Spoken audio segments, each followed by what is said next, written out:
Joining us here on Wharton's campus is Mr. Kamal Haasan, Indian actor and producer, and a legend of Indian cinema. Kamal, thank you so much for joining us. Thank you. My pleasure. Before we begin, I just want to share a quick anecdote. I went to college in BITS Pilani in India. And I remember way back, one of the years, our Pilani Tamil Association screened Avai Shanmugi.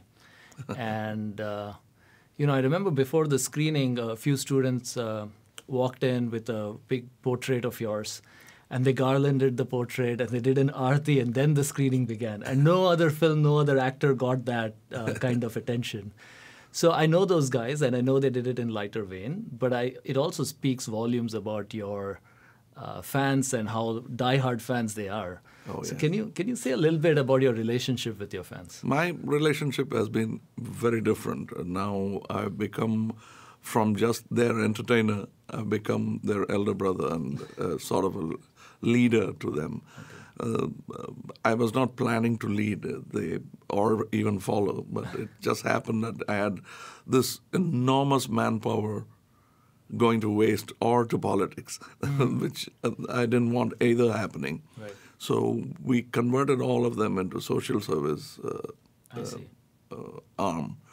And now we have about 300 to 400,000 actual workers who could go out into the field and do things on command, but only for civic reasons, not political or rabble-rousing of any other sort.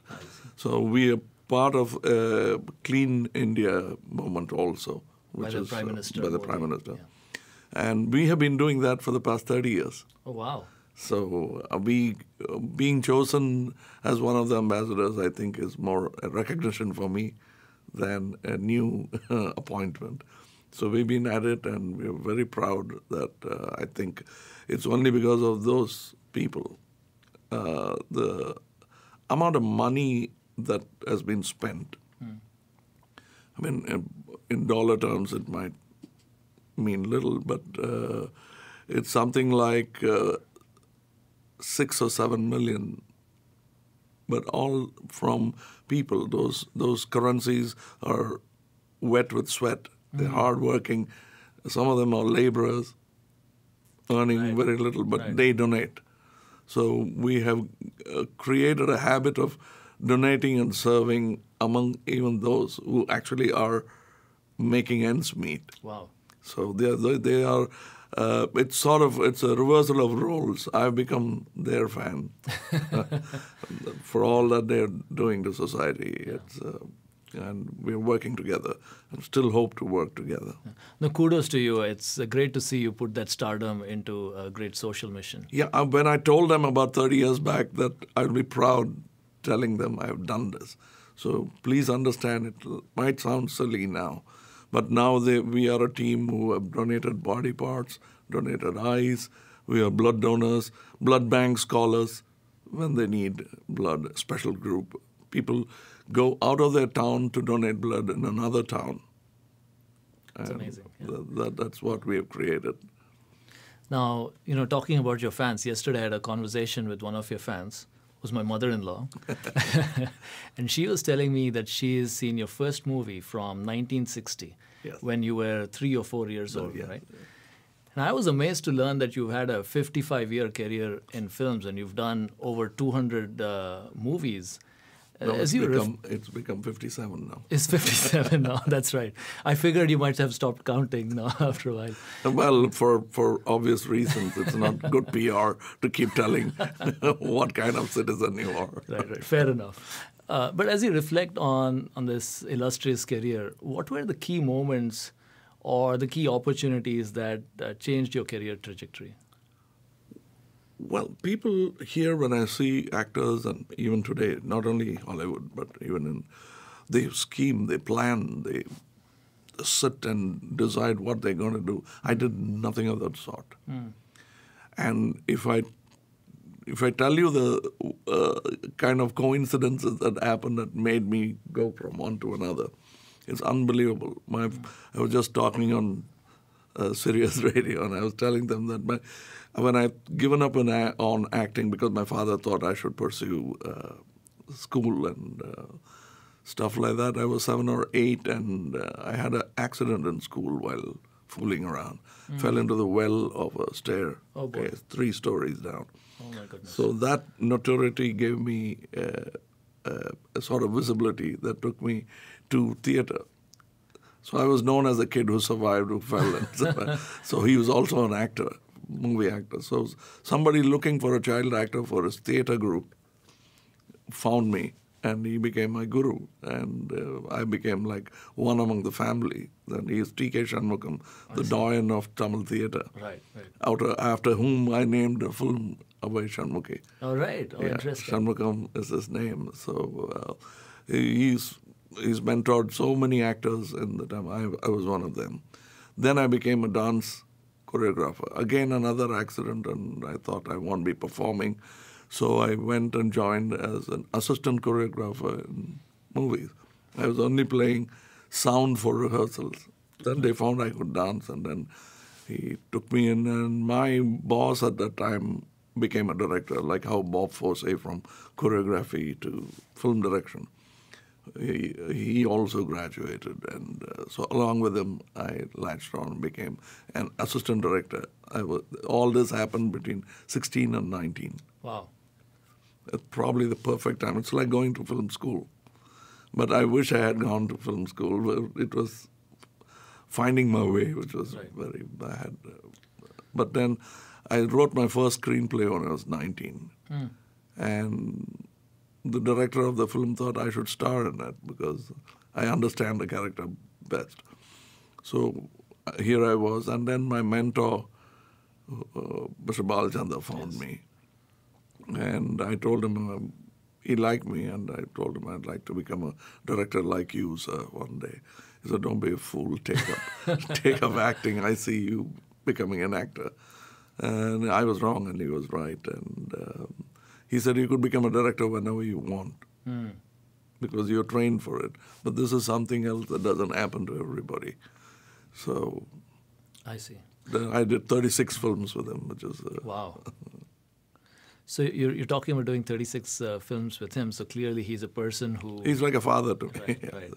Are there other people or maybe other films that inspired you? And I ask because you've been an inspiration to a lot of actors and directors. So I'm curious to know what inspires the person. Quite a few. Like, I thought my world ended with Shivaji Ganesan and Dilip Kumar Saab. This is where the sun sets, this is where the moon rises, kind of limitation. Then later we saw Brando. We understood Brando.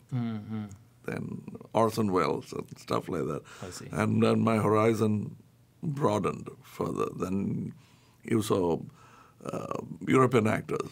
We thought then Hollywood is the zenith. Then we found that various pockets of genius that where even Hollywood picks up from. Right.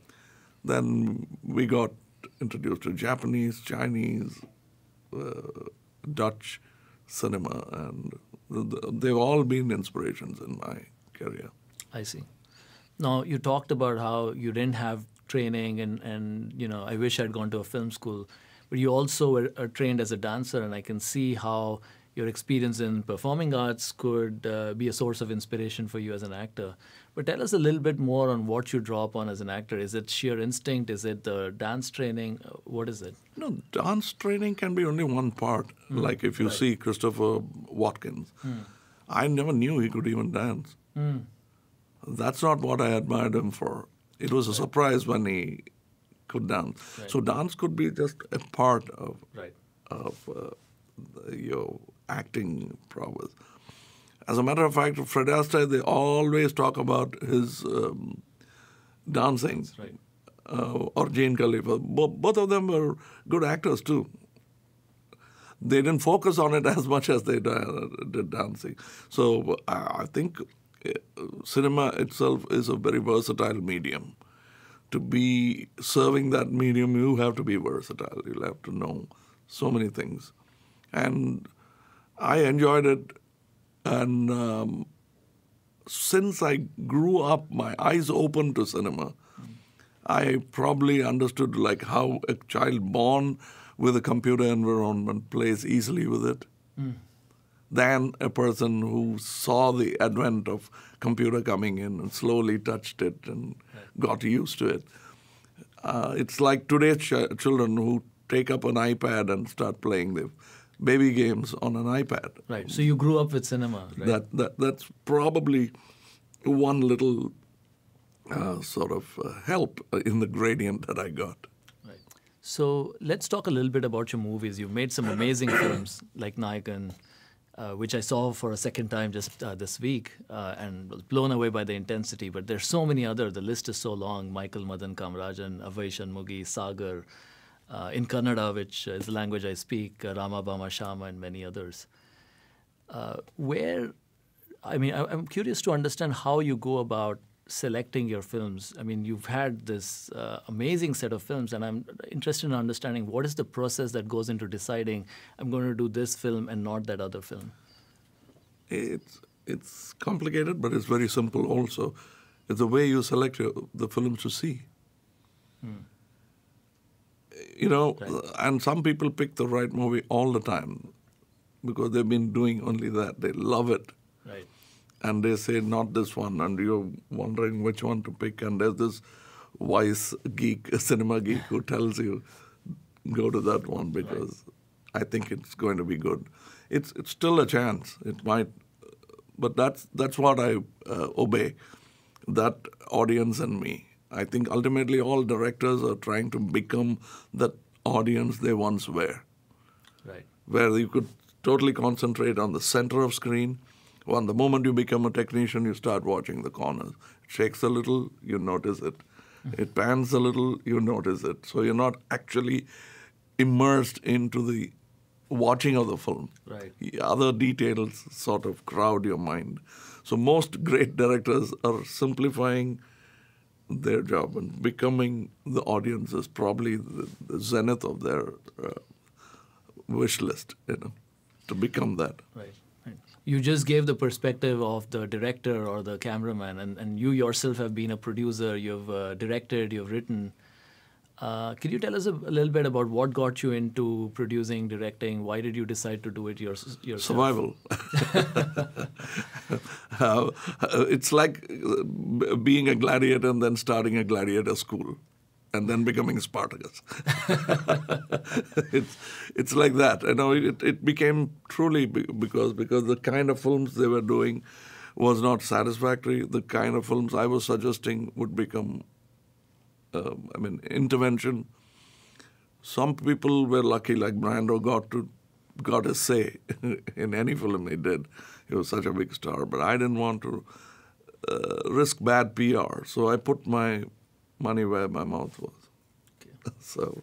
And it worked. We have now produced 40 films under my company, and out of which we have more than 30 hits.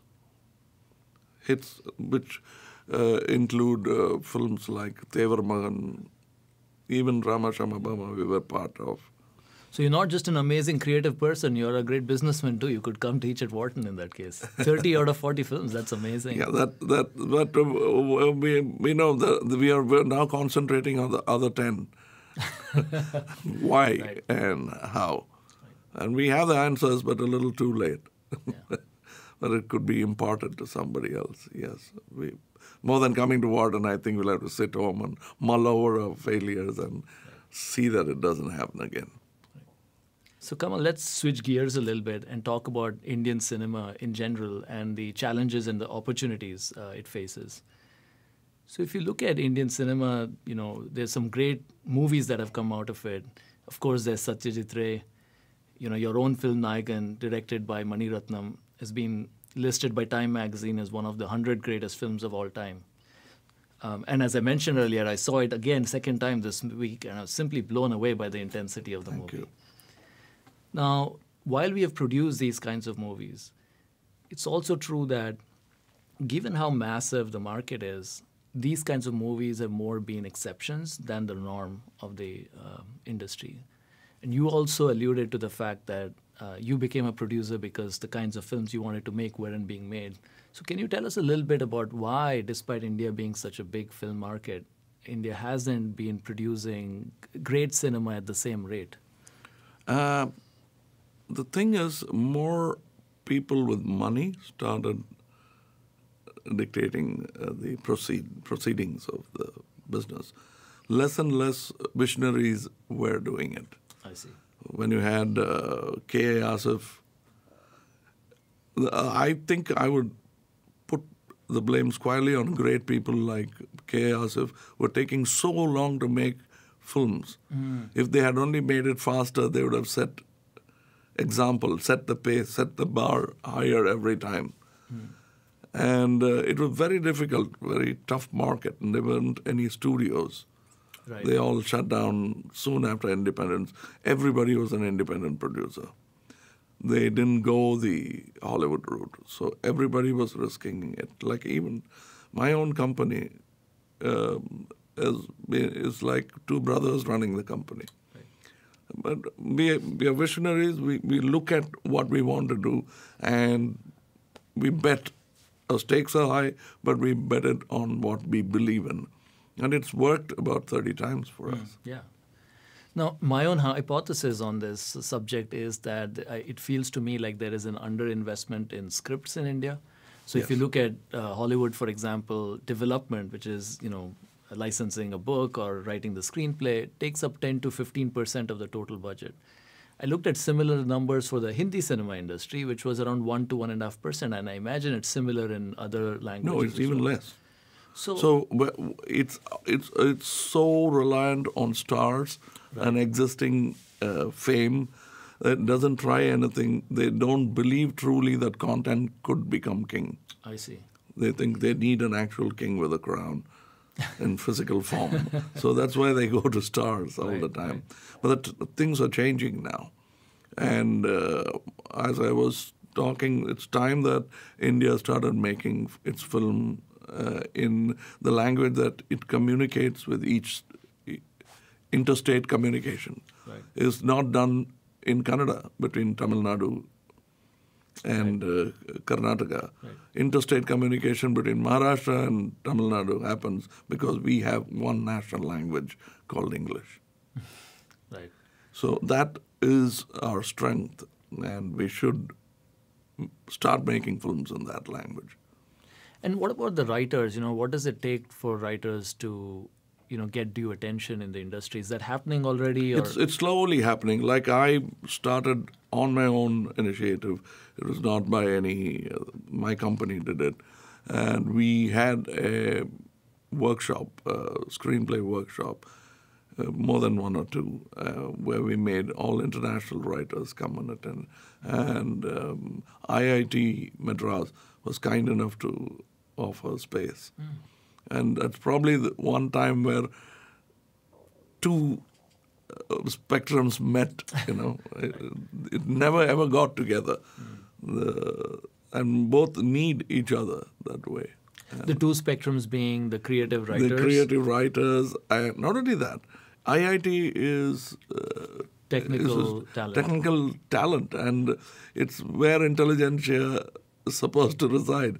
And if that connects with Tamil filmmaking, look at the kind of synergy that they could create. That's what I was trying to. Even now, I'm very keen on making a media school. Those opportunities that I missed should be now given to this extraordinary talent, and we have neglected most of talented India. Right. Like for Assam, Meghalaya, right, the northeast frontier itself, we never looked into it. That's right. Now, moving on from writing, another criticism of Indian cinema tends to be the nepotism in the industry, that there is, it's hard for a newcomer to get in and it's easier for insiders. What's your take on that? Is that fair? And more importantly, is it possible for somebody with new creative ideas or with great talent to break in even if they have no connections? No, it's happening. Like I was a nobody when you clearly were so an outsider. I can go by my example. And I was not even from that part of the country. Yeah. And I didn't even speak that language, but they welcomed me. And I think you can say that, yes, that's true of Hollywood too. You have There are, I guess, fewer, father-son type of things that you can point to. yeah, in that's the Hollywood. same thing that's happening there. But like a kid who's been in cinema from 3.5 benefits, he understands it better. Look at me. Right. So now Shruti, my daughter, is in movies. Yeah. She understands it better, but she didn't want to become an actor. She actually was a graduate from Musicians Institute Oh, really? in LA. But then she came back and she took to acting. She's kept her career on hold as far as music is concerned. But now after becoming a star, she's using it to her benefit. Got it. So on that note, what would be your advice for somebody who's, wants to break in, has talent, has an idea, but doesn't have the connections? What's the right way to approach it? I think the best thing is that's what I'm trying to create now, a media school that trains actually instead of going and it's a lie when people say that I worked under somebody, a director, and I learned film direction from him. It's a lie. You cannot teach warfare during battle. It's an interesting perspective. Yeah, you don't teach them stroke by stroke. You don't tell them how to defend. They just watch and pick it up, and that's dangerous. The best way is to learn in a ludus, in a school for fighters. And that's what it should happen. My advice is that my career took a strange twist and turn and got me into the right spot. But I don't think that's a good example to follow because not all can be that lucky, finding good teachers all the time. Right. For me, my teachers paid me. Instead of the other way around. Right. They paid me and taught me. And that's not going to happen. That doesn't happen anymore, right? So I think they should prepare themselves like it's a serious business. And they should prepare like any other cinematography, or you can't just come in here and handle a camera. Right. You have to know where the switches are, what it does, what an aperture is, what happens when it becomes CMOS, Right. how it grabs light, and what all you could do further, what you can do on film. Right. All that you all the must know. switch to digital, the red camera, and so on. You must know the earlier history of how we suffered and how this has gone even further ahead.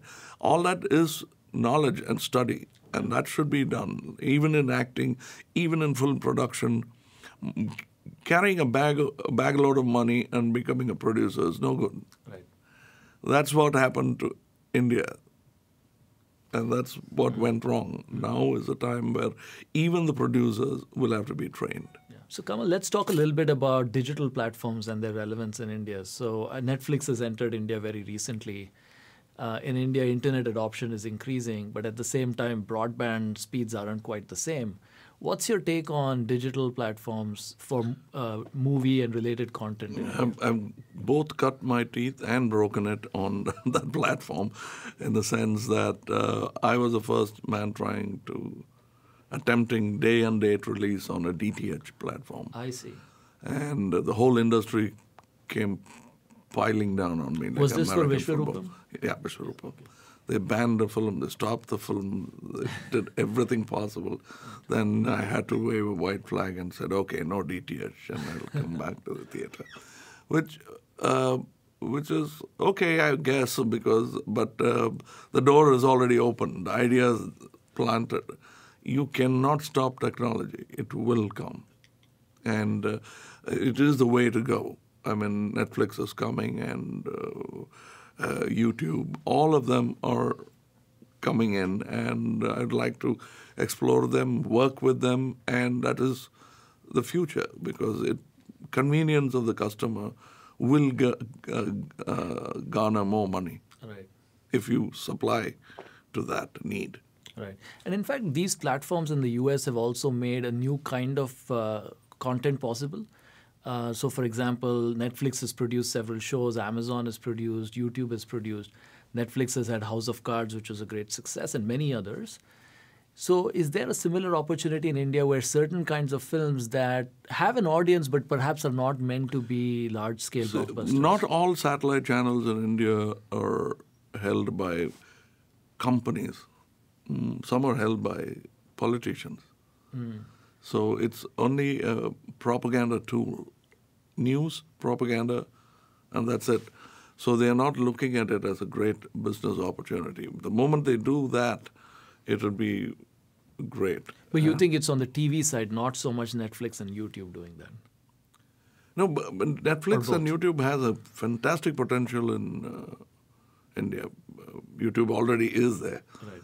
And Netflix will come there, and maybe a few more. They'll try and break into follow the pattern of success.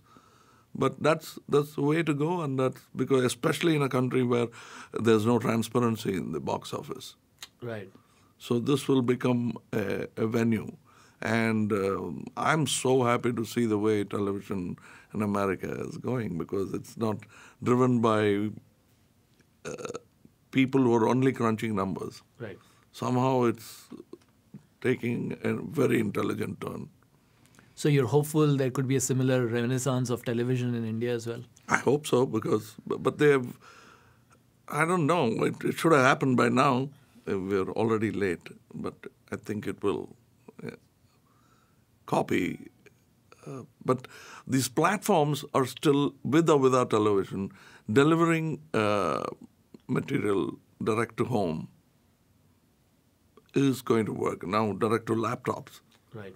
And gadgets is going to be the way, and the length of the film might become extraordinarily long, but it will become smaller, like serials. Right. A 10-minute shot, the 20 minutes might soon become 10 minutes, and you will do hundreds of them. So it will become a 1,000-minute show. Now, we've talked a little bit about what has gone wrong and what are the challenges Indian cinema faces. What, in your mind, is perhaps the most important thing that other film markets can learn from Indian cinema? Oh, that is the ingenuity with making films of whatever we have. Right. Like if I tell you the budget of Vishwarupam. Yes, please. Tell us. Yeah, you won't believe it, because it is a little less than 10 million. And that includes my remuneration, which is a big chunk. I see. Right. Which means it's $10 million US. Yeah. But you look at the film, you have black big budget movie, right? Yeah, like it's a lot of special effects and all of that. If you want to pull off a film like that in Hollywood, it'll cost you 25 million. Right, right. Yeah. And we've done it at half the price, and the quality is not bad at all. You've seen Hollywood films, and you've seen Vishwarupam. Oh, yes, I've seen Vishwarupam, and clearly in terms of the effects and all of that, it's on par. So that's what we shouldn't lose, because our shaking hands with Hollywood shouldn't grease it with a lot of dollars, right, and make us complacent. Okay. I think our quality comes from our use of budget and working hard. Right. So I think what they should learn from Hollywood, on the contrary, for most of the filmmaking industry, is the prep for a film. The way Hollywood preps is astounding. Right. I like it. And it is all, there's no bragging element in that. It's all necessary in the way they do it. And yes, it looks a bit flamboyant for people who are budget conscious, because, as you say, to develop a movie, to prep a movie, so much money is spent. Right. And an Indian producer will still not understand why that is so important to spend money there. Right. Now, finally, let me come back to where we began, which is your 55-year film career. After such an illustrious career, what is there left for you to do in cinema? What keeps you ticking within the film world? Applause and money. So you never get tired of it? No, not of both. But apart from that, there's a lot of work to do as far as India is concerned.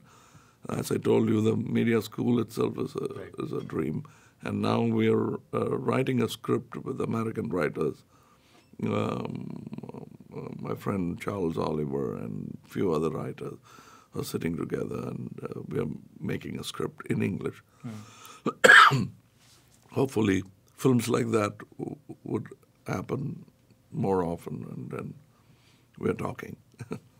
Well, here's wishing you even more success. Thank you so much for joining us here at Gold. Thank you. Pleasure.